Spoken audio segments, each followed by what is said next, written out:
மீண்டுமாக உம்முடைய சமூகத்திலே இந்த மாத பிறப்பிலே கர்த்தாவே நாங்கள் வரும்படியான ஸ்லாக்கியத்தை நீர் மீண்டுமாக ஆண்டவரே எங்களுக்கு கொடுத்த அந்த கிருபைக்காக உமக்கு ஸ்தோத்திரம்.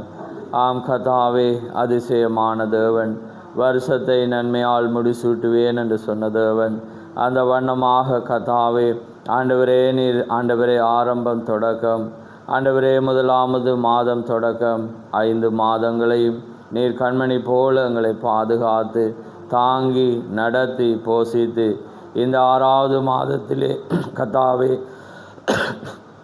நாங்கள் உமக்குள்ளாக வரும்படியாக நீர் எங்களை நடத்தி வந்த உம்முடைய மேலான அந்த கிருபைக்காக உமக்கு ஸ்தோத்திரம். நிச்சயமாக ஆண்டவரே இந்த புதிய மாதத்திலும் உம்முடைய கிருபையினாலே நீர் எங்களை தாங்க போகிற தயவுக்காக உமக்கு ஸ்தோத்திரம். நிச்சயமாக உம்முடைய வார்த்தை ஒன்றே எங்களை நடத்த முடியும் என்று நாங்கள் அறிந்திருக்கிறோம். அதனாலே உம்முடைய சமூகத்திலே எங்களை தாழ்த்துகிறோம், உம்முடைய கிருபையின் கரத்திலே எங்களை தாழ்த்துகிறோம். தொடர்ந்தும் ஆண்டவரே எங்களை நடத்தும், உம்முடைய வார்த்தைக்குள்ளாக எங்களை பலப்படுத்தும். திறக்க போகிற வார்த்தையை நீர் ஆசீர்வதியும். யாவை உம்முடைய கரத்திலே தாழ்த்தி இயேசு கிறிஸ்துவின் நாமத்தில் கேட்கிறோம். ஆமேன், ஆமேன். நாங்கள் நெகேமியாவுக்கு திருப்புவோம். நெகேமியா 8ஆம் அதிகாரம், அதை நான் நினைக்கிறேன் 10ஆம் வசனத்தை நாங்கள் வாசிக்க போகிறோம்.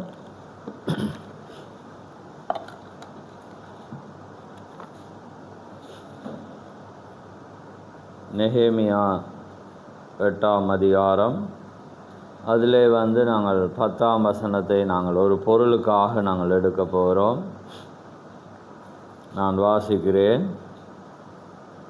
பின்னும் அவன் அவர்களை நோக்கி, நீங்கள் போய் கொழுமையானதை புசித்து மதுரமானதை குடித்து ஒன்றுமில்லாதவர்களுக்கு பங்குகளை அனுப்புங்கள். இந்த நாள் நம்முடைய ஆண்டவருக்கு பரிசுத்தமான நாள், விசாரப்பட வேண்டாம். கர்த்தருக்குள் மகிழ்ச்சியாயிருப்பதே உங்களுடைய பலன் என்றார். ஆமேன். நாங்கள் யாவரும் அமர்ந்திருப்போம். கர்த்தருடைய பரிசுத்த நாமம் மகிமைப்படுவதாக. ஆமேன். இந்த அருமையான இந்த புதிய மாதத்திலே தேவன் தாமே எங்களை மீண்டுமாக அவருடைய புதிய மாதத்துக்குள்ளே எங்களை நடத்தி வந்த தேவனாயிருக்கிறார். இந்த புதிய மாதத்திலே நாங்கள் ஆரம்பிக்கும் முன்பு அங்கே வார்த்தையோடு நாங்கள் கடந்து செல்வதற்காக நாங்கள் இப்போது ஒரு வார்த்தையை வாசித்தோம். கர்த்தருக்குள் மகிழ்ச்சியாயிருப்பதே உங்களுடைய பலன் என்றான். ஆமேன். அங்கே கர்த்தருக்குள் மகிழ்ச்சியாயிருப்பதே உங்களுடைய பலன் என்று வேதம் சொல்கிறது. ஆமேன். நாங்கள் எப்பொழுதும் மகிழ்ச்சியாயிருக்கிற வேளையிலே தேவன் எங்களுடைய அந்த மகிழ்ச்சியை அவர் காண்கிற தேவன். ஏனென்றால் நாங்கள் எப்போ மகிழ்ச்சியாக இருக்க முடியும் என்றால், நாங்கள் கர்த்தரை நாங்கள் நேசித்து நாங்கள் அவருக்குள்ளே கலிகூறும் போது தான் நாங்கள் மகிழ்ச்சியாக இருக்க முடியும். ஏன்னா நாங்கள் இப்போ மகிழ்ச்சியான இடங்கள் என்றால் நாங்கள் என்ன செய்வோம், அந்த இடங்களுக்கு நாங்கள் கடந்து போவோம். அங்கே போகிறத குறித்து நாங்கள் என்ன செய்வோம், மகிழ்ச்சியாக இருப்போம். என்ன நாங்கள் எங்கெங்கே போகணுமோ அல்லது எங்களுக்கு எதெல்லாம் பிரியமோ எப்படிப்பட்ட காரியமாக இருந்தாலும் என்ன நாங்கள் மகிழ்ச்சியாக இருப்பேன் அந்த இடத்துக்கு அல்லது அந்த பொருளுக்கு அல்லது ஏதாவது ஒன்றுக்கு. அதே போல தான் நாங்கள் வேதம் என்ன சொல்லுவதென்றால், நீங்கள் மகிழ்ச்சியாக இருப்பது உங்களுடைய பலன். இப்போ நார்மலாக உலக பார்வையில் பார்த்தா கூட வேதம் என்ன சொல்லுகிறது, நீங்கள் மகிழ்ச்சியாக இருப்பது தான் உங்களுடைய பலன். என்ன செய்யுமாம், அந்த துக்கம் உங்களை என்ன செய்யும், முறித்து போடும். உங்களோட கவலைகள் என்ன செய்யும், உங்களை ஒடுக்கும் அல்லது வியாதியை கொண்டு வரும். ஆனால் மகிழ்ச்சியாக இருப்பது தான் நல்ல ஔஷதம் என்று வேதம் சொல்கிறது. அது அங்கே இயற்கையான சரீரத்துக்கு. ஆனால் வேதம் என்ன சொல்கிறதுண்டா, நீங்கள் மகிழ்ச்சியாக, அப்போ தேவன் எங்களோட இருதயங்களை எண்ணங்களை எல்லாமே அவர் பார்க்குறார். அப்போ வேதம் அந்த வண்ணமாக என்ன செய்கிறது, எங்களுக்கு போதிக்கிறது. நாங்கள் அந்த வண்ணமாக நடக்கும்போது நிச்சயமாக தேவனுக்கு எங்களோட இருதயம் தெரிந்தபடினா அவருக்கு என்ன ஒரு நம்பிக்கை, என் மீது உள்ள சந்தோஷம் என்று தேவன் என்ன செய்வார், நினைப்பார். அதனால தான் நீங்கள் சங்கீதம் 34 நினைக்கிறேன், அதில் வாசி 37:4 வாசிங்க.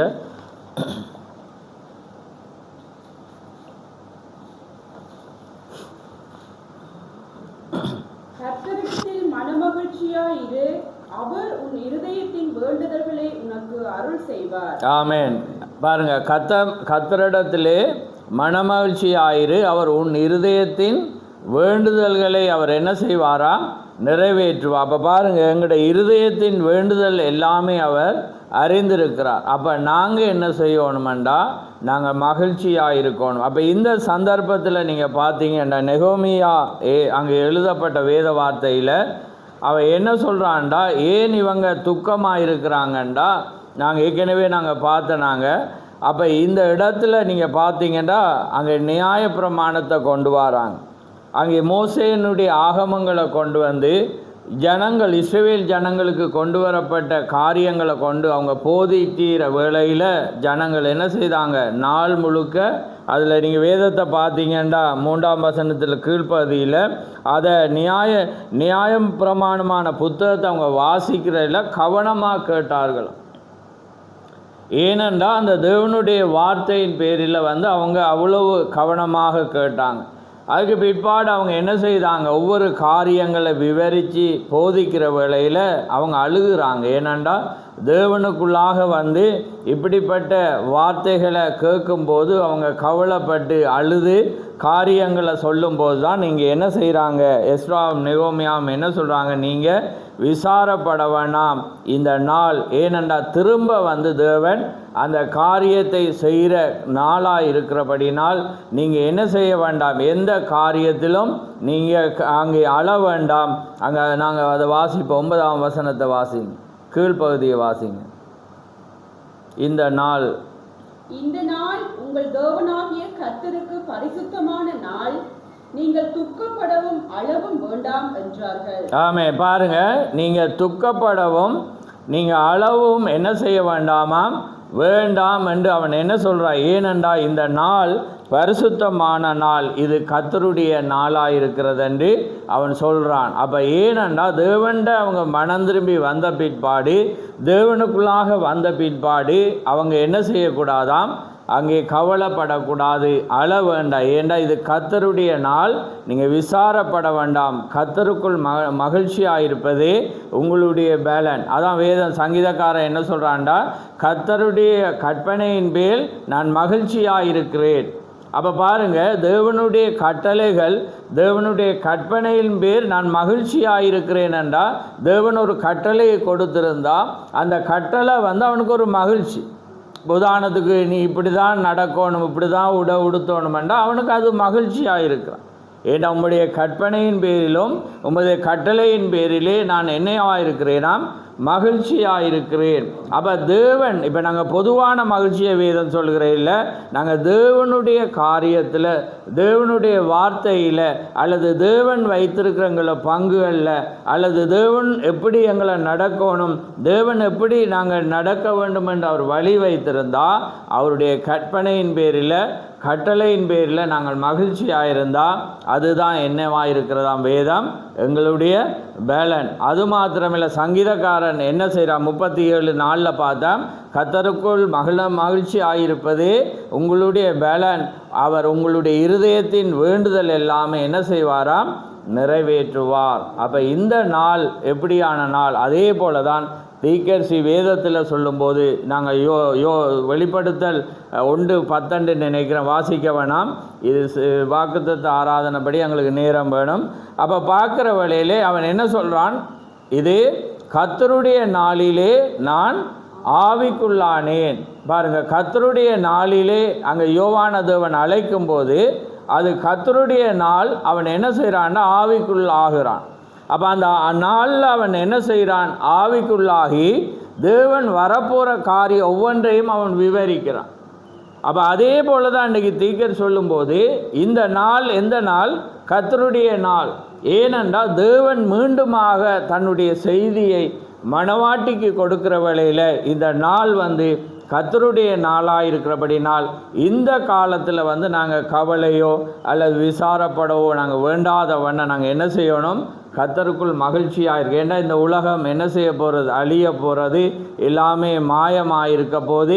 ஏன்னா இந்த நாள் தேவன் அதிகமான வாக்கு தத்தங்களை தந்து இன்றைக்கி மணவாட்டியோடு அவர் இடைப்படுகிற நாளாக இருக்கிறபடினால நாங்கள் என்ன செய்யணும்? நாங்கள் தேவனுக்குள்ள ஆளை எப்பயுமே, ஏன்னா நாங்கள் முதலாம் சபையிலும் இல்லை, ரெண்டாம் சபையிலும் இல்லை, நாங்கள் 7வது சபையின் காலம். அது மாத்திரமல்ல, தேவனுடைய வார்த்தையானது எங்களுக்கு வெளிப்பட்டு இன்றைக்கு தீர்க்கதரிசியும் கடந்து போய் இன்றைக்கு தேவனுடைய வார்த்தை எல்லாமே துல்லியமாய் நிறைவேறி இருக்கிற வேளையில் நாங்கள் உலக கவலையோ, நாங்கள் வருங்காலத்தை குறித்தோ அல்லது இனி வரப்போகிறத குறித்து நாங்கள் கவலை கொள்ளாத வண்ணம் கர்த்தருடைய நாள் இன்றைக்கு ஆவிக்குள்ளாண்டா திக்க சொல்கிறேன். அவன் என்ன செய்கிறான்டா, அந்த தேவனுடைய ஆவியை பெற்று அவன் மேலே எடுத்துக்கொள்ளப்படுறான். அவன் ஆவியில் எடுத்துக்கொள்ளப்பட்டு தேவன் அவனுக்கு எல்லாமே விவரிக்கிற வேளையில் அவன் என்ன செய்கிறான், ஆச்சரியப்படுறான், எல்லாமே புத்தகத்தில் எழுதுகிறான். அப்போ அதே போல தான் இன்றைக்கு என்ன நடந்திருக்கிற, தேவன் ஒரு தீர்க்கதரிசியை ஆவிக்குள்ளாக மேலே கொண்டு போய் இன்றைக்கு தேவன் வேதத்தினுடைய ஒவ்வொரு ரகசியங்கள் அவர் என்ன செய்திருக்கிறார், விவரித்திருக்கிறார். அப்போ இன்றைக்கு இந்த பரிசுத்தாவியை மனவாட்டி பெற்றுக்கொண்ட பிற்பாடு அவள் ஆவியில் காண்றான். எப்படி ஆபிரகாம் வரப்போகிறத விசுவாசத்தினால கண்டானோ, விசுவாசத்தினாலே அவனுக்கு கிடைக்க போகிறத கண்டானோ, அதே போல தான் இன்றைக்கு நாங்கள் என்ன செய்ய போகிறோம். நாங்கள் எப்படி ஒரு உலகத்தில் அங்கே நாங்கள் பேசும்போது ஒரு அவிசுவாசியோடையோ இல்லை அல்லது உலக மனிதனோடையோ அப்போ எடுத்துக்கொள்ளப்படுதல் எப்படி சம்பவிக்குமெண்டா, நாங்கள் ஒரு இமைப்பொழுதில் நாங்கள் மறுரூபமாகவும் தேவனுடைய சத்தத்தை கேட்போம், பரிசுத்தவான்களை காண்போம். நாங்கள் கடந்த நாட்களில் பார்த்த மாதிரி அந்த 40 நாள் நாங்கள் சுற்றி திரிவோம்னா அவனுக்கு எப்படி இருக்குது, அவனுக்கு அது நடக்காத ஒன்று. ஏன்னா அவன் விசுவாசிப்பான இல்லை, விசுவாசிக்க மாட்டான். ஆனால் நாங்கள் நடக்க போகிறத நாங்கள் என்ன செய்கிறோம்டா, விசுவாசிக்கிறோம். ஆமென். நம்பப்படுகிற உறுதியும் காணப்படாதவழி நிச்சயமாக இருக்குது. ஏன்னா இது கர்த்தருடைய நாள். அப்போ இந்த நாளில் நாங்கள் அது வரப்போகிறபடினால நாங்கள் என்ன செய்கிறோம்னா அதை குறித்து நாங்கள் மகிழ்ச்சியாக இருக்கிறபடினால, அவருடைய கற்பனையின் பேரில் நாங்கள் மகிழ்ச்சியாக இருப்பதினால நாங்கள் என்ன செய்கிறோம்னா நாங்கள் அதை குறித்து பேசுகிறோம். அப்போ பேசி நாங்கள் நடக்கும்போது, அதை விசுவாசிக்கும்போது அவர் எங்களுடைய இருதயத்தின் தேவை, எங்களுடைய விருப்பம், எண்ணங்கள் அவர் என்ன செய்கிறார் அறிந்தபடினால எங்களுடைய வேண்டுதல் எல்லாமே அவர் என்ன செய்கிறாராம், நிறைவேற்றார். அதே போல தான் அன்றைக்கு அந்த நேரத்தில் எஸ்ராவும் நெகோமியாவும் தேவனுடைய வார்த்தையின் நியாயப்பிரமாணங்களையும் தேவன் செய்த காரியங்களை செய்யும்போது நீங்கள் வேதத்தில் பார்த்தீங்கன்னா அவங்க ஆமேன் ஆமேன் என்று சொல்லி, அது மாத்திரமல்ல வேதத்தை வாசிக்கும்போது அந்த அதிகாரத்தை இன்றைக்கு போய் வாசித்து பாருங்க, அவங்க என்ன செய்கிறாங்கண்டா வேதத்தை வாசிக்கும் போது எழுந்து நின்றார்களாம். பாருங்கள், நியாயப்பிரமாணம். அதால் தான் நாங்கள் என்ன செய்கிறோம். அதே நேரம் நீங்கள் புதிய ஏற்பாடில் பார்த்தாலும் இயேசு கிறிஸ்து என்ன செய்கிறேன், புத்தகத்தை வாசிக்கும் போது அவர் எழுந்து நின்றார் என்று வேதம் சொல்கிறார். ஏனென்றா அவர் தேவனாயிருந்தாலும் இது தேவனுடைய வார்த்தை நாங்கள் என்ன செய்யணும், மகிமைப்படுத்த வேண்டும். அப்போ அந்த வண்ணமாக ஜனங்கள் என்ன செய்கிறாங்கண்டா, அந்த வார்த்தைகளை கேட்ட பிற்பாடு அவங்க என்ன செய்கிறாங்க, முழுவதுமாக அழுகிறாங்க, தங்களை தாழ்த்துறாங்க, அங்கே வார்த்தையை என்ன செய்கிறாங்க, விசுவாசிக்கிறாங்க. காரியங்களை செய்யும்போது அவன் என்ன சொல்கிறான்டா, நீங்கள் விசாரப்பட வேண்டாம், நீங்கள் கவலைப்பட வேண்டாம், இது கர்த்தருடைய நாளாக இருக்கிறபடினால நீங்கள் உங்களோட பங்குகளை எல்லாருக்கும் அனுப்புங்க, நற்செய்தியில் அனுப்புங்க, நீங்கள் விசுவாசிங்க என்று அவன் என்ன சொல்கிறான், சொல்கிறது தான் இந்த வசனத்தை சொல்கிறான், கர்த்தருக்குள் மகிழ்ச்சி ஆயிருப்பதே உங்களுடைய பலனாயிருக்கிறது. அப்போ நாங்கள் இந்த நாட்களில் நாங்கள் என்ன செய்யணும், கர்த்தருக்குள்ளே நாங்கள் மகிழ்ச்சியாக இருக்கணும். ஏனெண்டா நாங்கள் உலகத்துக்கு ஒரு மெசேஜை, ஒரு செய்தியை கொடுக்குறோம்டா. உலக மனிதண்டைக்கு என்ன செய்கிறான், வருங்காலத்தை குறித்து யோசிக்கிறான். இப்போ இலங்கையில் பார்த்தா நாளுக்கு நாள் என்ன செய்யப்படுது, பொருளாதாரம் மாறுது, பெட்ரோல் விலை கூடுது, எப்படி வாழ போகிறோம்னு அவங்க யோசிக்கிறாங்க. என்ன அல்லது அதுக்காக பெருமதி மிக்கதான எல்லாத்தையும் எடுக்கணும், வர வர கூடுதுன்னு அவன் என்ன செய்கிறான், உலகத்தினுடைய காரியத்தை குறித்து கவலை கொள்கிறான், காரியங்களை செய்கிறான். ஆனால் நாங்கள் அப்படி செய்யாத வண்ணம், அந்த உலகத்தின் போக்கை குறித்து நாங்கள் சிந்தியாத வண்ணம் அதெல்லாம் நடக்குதா. அப்போ நாங்கள் ஒன்றை சிந்திக்கணும், என்னண்டா தேவன் வரப்போகிறார். ஆமென். அப்போ வரப்போகிறார். அப்போ அது எங்களுக்குள்ள வெளிப்பாடு வார்த்தையாக இருந்தால், நாங்கள் அதை விசுவாசிக்கிற ஜனமாக இருந்தால் நாங்கள் என்ன செய்வோம், அதை குறித்து எங்களுக்கு மகிழ்ச்சி வரும். ஏன்னா தேவன் நெருங்குறாருண்டு. ஆமென். ஏன்னா அவர் எங்களுக்கு வாக்குப்படுத்திருக்கிற உலகத்தில் பஞ்சம் வர முன்பு நான் உங்களை எடுப்பேன். ஆமேன்.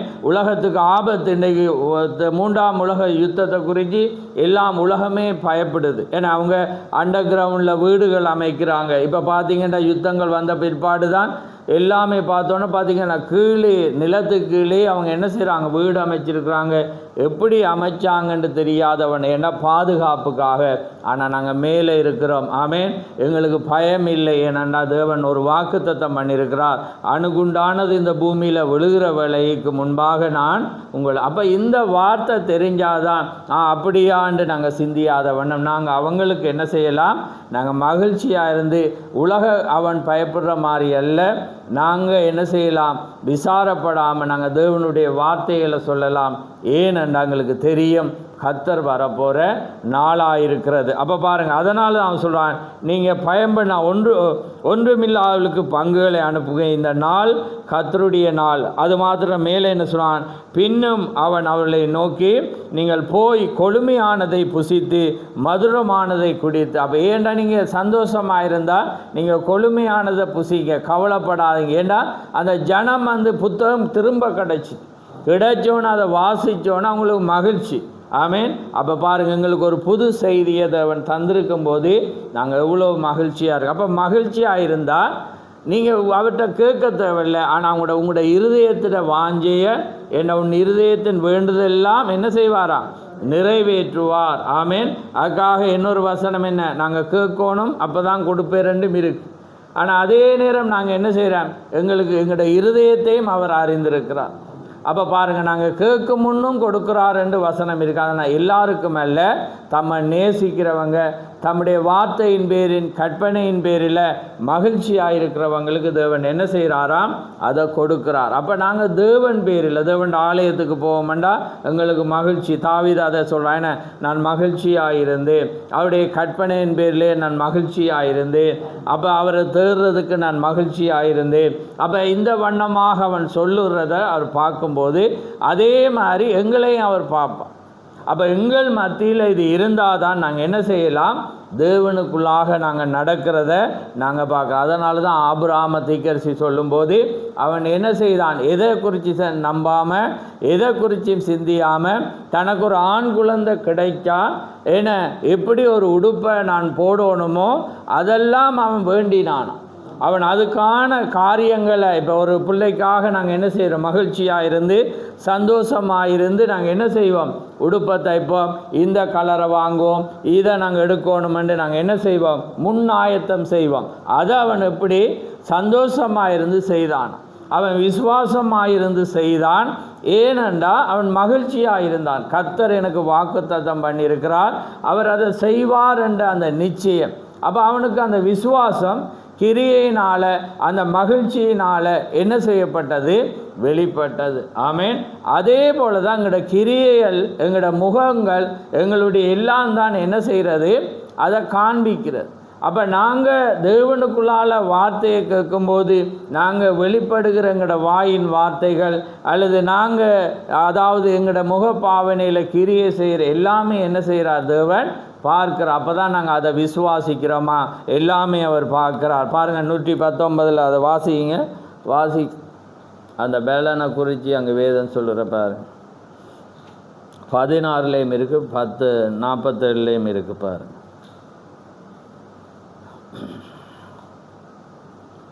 119 சங்கீதம். உமது பிரமாணங்களில் மனமகிழ்ச்சியாய் இருக்கிறேன், உமது வசனத்தை மறவேன். ஆமென். பாருங்க, உமது பிரமாணங்களில் மனமகிழ்ச்சியாக இருக்கிறேன், உமது வசனத்தை மறவேன்.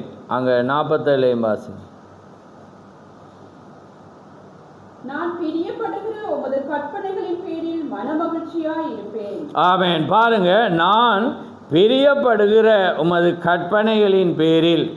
பாருங்க, எதை பிரியப்படுகிறானா, அவருடைய கற்பனையில் அவன் பிரியப்படுகிறான். ஆமேன். அப்போ எங்களுக்கு தேவனுடைய வார்த்தையும் தேவன் எங்களுக்கு கொடுத்த அந்த கற்பனைகள் கட்டளையின் பேரில் நாங்கள் பிரியப்படுகிறோமா, அது எங்களுக்கு எப்படி இருக்கிறது, விசனமாக தேவன் சொன்னபடினால, தேவன் இப்படி தான் நாங்கள் நடக்கணும், தேவன் இதை செய்யணும் என்றபடினால தான் நாங்கள் செய்கிறோமென்ற எண்ணம் இருக்குது. ஆனால் அவனுக்கு எப்படி இருக்குதுண்டா, எப்படி இருக்கான், மகிழ்ச்சியாக இருக்கிறத நாங்கள் பார்க்குறோம். ஆமென். அப்போ பாருங்கள், நான் பிரியப்படுகிற உமது கற்பனையின் பேரிலே மனமகிழ்ச்சியாக இருக்கிறேன்.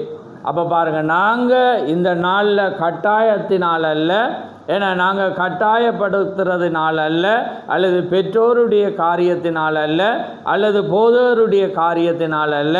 எங்களுக்கு எப்படி இருக்கணும்? சங்கீதக்காரன் சொல்கிற மாதிரி நான் பிரியப்படுகிற. ஆமென்.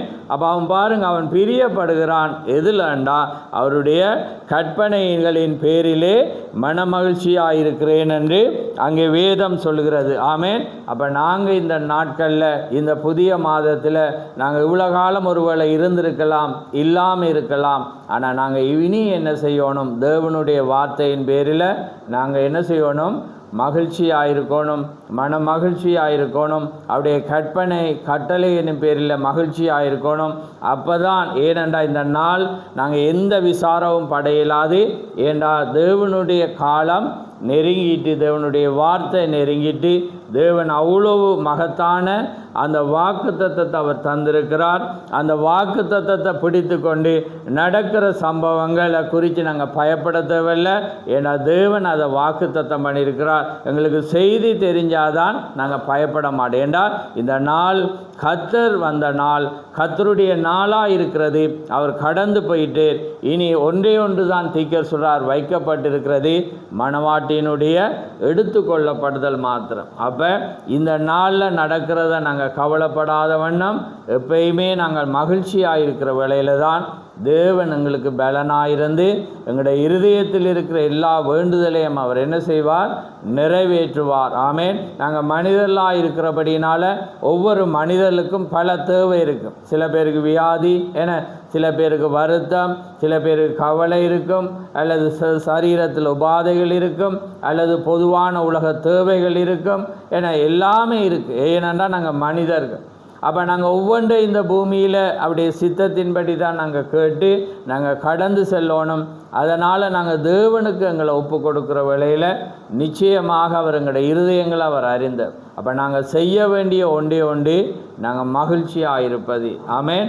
மன மகிழ்ச்சியாக இருப்பது நல்ல ஔஷதம் என்றும் வேதம் சொல்கிறது. அப்போ நாங்கள் எப்பயுமே சந்தோஷமாக இருந்தால் எந்த வியாதியோ எந்த பலவீனமோ வராது.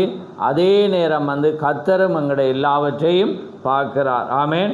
அப்போ அதே வண்ணமாக கர்த்தருடைய ஆலயத்துக்கு போகவோ, அல்லது தேவனுடைய வார்த்தையை வாசிக்கவோ, அல்லது அவருடைய கற்பனைகளில் நாங்கள் பிரியமாயிருக்கிறதோ, அப்போ அவன் சொல்ல நான் பிரியப்படுகிற. அப்போ பாருங்க, நான் அதண்டா அவனுக்கு பிரியம். அப்போ நான் பிரியப்படுகிற உமது கற்பனைகளின் பேரிலே நான் மகிழ்ச்சியாயிருக்கிறேன் என்று அவன் என்ன சொல்கிறத நாங்கள் பார்க்குறோம். அந்த வண்ணமாக நாங்களும் தேவனை நேசித்தா, நாங்களும் விசுவாசித்தா, தேவனுடைய ஆவியை பெற்றிருந்தா, அல்லது இந்த நாளை எங்களுக்கு தெரிஞ்சிருந்தா, இந்த நாளில் நாங்கள் எதை குறித்தும், வருங்காலத்தை குறித்தோ, அடுத்த நாளை குறித்தோ, இனி வரப்போகிற காரியங்களை குறித்தோ, அல்லது பிள்ளைகளுடைய எதிர்காலத்தை குறித்தோ, அல்லது எங்களோட வாழ்க்கையினுடைய எதிர்காலத்தை குறித்தோ நாங்கள் பயப்பட. அது நடக்கிற வேளையில் தேவன் வருக தாமதிக்குமானால் நடக்கிறது நடக்கும். ஆனால் நாங்கள் ஒவ்வொரு நாளும் என்ன செய்யணும்? நாங்கள் விசுவாசித்து கர்த்தரிடத்தில் ஒப்பு கொடுக்குற வேளையில் மீதியானதை அவர் என்ன செய்கிறார்? பார்க்கிற தேவன். ஆமென். அதனால் நாங்கள் யாவரும் எழுந்திருந்து நாங்கள் கண்களை மூடுவோம். நன்றி ஆண்டவரே, நன்றி கர்த்தாவே, எமக்கு ஸ்தோத்திரம் ஸ்தோத்திரம். ஆண்டவரே சர்வல்லவரே, எமக்கு கோடான கோடி ஸ்தோத்திரம். அப்பா பிதாவே, எமக்கு ஸ்தோத்திரம் ஸ்தோத்திரம். மகா பேசமுள்ள பிதாவே, இந்த மகிமையான நேரத்துக்காக உமக்கு ஸ்தோத்திரம். ஆம் கர்த்தாவே, இந்த நாளிலே ஒரு சிறு வார்த்தையை தந்து இந்த காலத்தோடும் ஆண்டவரே எங்களுடைய வாழ்க்கையோடும் அதை நாங்கள் பொருத்தி பார்க்கவும், நாங்கள் சற்று எங்களை ஆராய்ந்து சிந்திக்கவும் நீர் கொடுத்த இந்த வார்த்தைகளுக்காக உமக்கு ஸ்தோத்திரம். ஆம் கர்த்தாவே, ஆண்டவரே அங்கே சங்கீதக்காரன் சொன்னது போல உமது வேதம் எனது மனமகிழ்ச்சியாயிராவிட்டால் நான் துக்கத்திலே நான் அழிந்திருப்பேன் என்று அவன் சொல்லுகிறதை நாங்கள் பார்க்குறோம். அதனால் உம்முடைய வார்த்தை தான் அவனை தேற்றினதை நாங்கள் பார்க்குறோம். அதே போல் உலகத்திலே நாங்கள் வாழும்போது சில காரியத்தை குறித்து நாங்கள் துக்கப்படலாம். ஆனால் உம்முடைய வார்த்தை எங்களுக்கு வந்து அது எங்களை பலப்படுத்தி ஆண்டவரே நாங்கள் பயப்பட வேண்டாம், ஆண்டவரே நாங்கள் விசாரப்பட வேண்டாம், நாங்கள் துக்கப்பட வேண்டாம், இது கர்த்தருடைய நாள், அதனாலே எல்லாமே அவர் பார்ப்பார் என்ற வண்ணமாக நாங்கள் சிந்திக்க உம்முடைய வார்த்தை எங்களை தேற்றி வருகிற கிருபைக்காக உமக்கு ஸ்தோத்திரம். இந்த வேளை ஆசீர்வதியும், இந்த சபைக்கு வந்த ஒவ்வொருவரையும் ஆசீர்வதியும், ஆன்லைன் மூலமாக கேட்டுக்கொண்டிருக்கிற உம்முடைய ஜனங்களை நீர் ஆசீர்வதியும். இனிமேலும் செய்தியை கேட்கிற ஒவ்வொருவரையும் ஆசீர்வதித்து இந்த வார்த்தைகள் அவர்களை திடப்படுத்தவும் பலப்படுத்தவும் இன்னும் உம்முடைய அன்புக்குள்ளே கூட்டி சேர்க்கவும் நீ செய்ய போகிற அந்த கிருபைக்காக உமக்கு ஸ்தோத்திரம். இந்த நாளை ஆசீர்வதியும், இந்த மாதத்தை ஆசீர்வதியும், இந்த மாதத்தின் ஒவ்வொரு நிமிஷமும் ஒவ்வொரு வினாடியும் ஆண்டவரே ஒவ்வொரு நாட்களிலும் உம்முடைய கிருபை எங்களை வழி நடத்த போகிற தயவுக்காக உமக்கு ஸ்தோத்திரம். நீரே எங்களுக்கு வழியாயிருந்து, நீரே எங்களுக்கு சத்தியமாயிருந்து நடத்த போகிற உம்முடைய கிருபைக்காக உமக்கு ஸ்தோத்திரம். யாவை உம்முடைய கரத்தில் ஒப்பு கொடுத்து இயேசு கிறிஸ்து நாமத்தில் கேட்கிறோம். ஆமென், ஆமென். என் ஆத்துமாவே கர்த்தரை ஸ்தோத்திரி, என் முழு உள்ளமே அவருடைய பரிசுநாமத்தை ஸ்தோத்திரி. என் ஆத்துமாவே கர்த்தரை ஸ்தோத்திரி, அவர் செய்த சகல உபகாரங்களையும் மறவாதே. ஆமென், ஆமென். கர்த்தர் தாம் எங்களை ஆசீர்வதிப்பார். ஆமென்.